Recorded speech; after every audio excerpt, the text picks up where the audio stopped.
Hello everyone, welcome back into this channel. So today we will learn about the Apple Note application on iPhone. So here I will to show you the way how you can save or convert those documents into the PDF format. Open your Apple Note, you just need to type notes on your iPhone, go click to open it, and the next thing you need to do is just find the notes that you want to convert into the PDF. So here I will to do it as documents.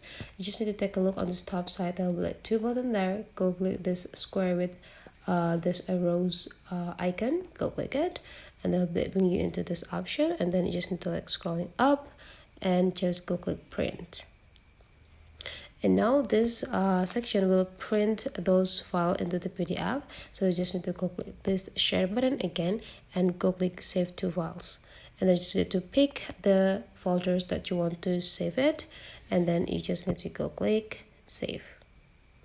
Now just need to go back into your home screen, and then you just need to open the files and just find out the documents.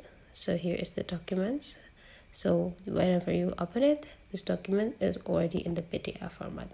So that is the way, guys, how you can save or convert the Apple Notes document into PDF. Enjoy this video, and let's meet again into other tutorial.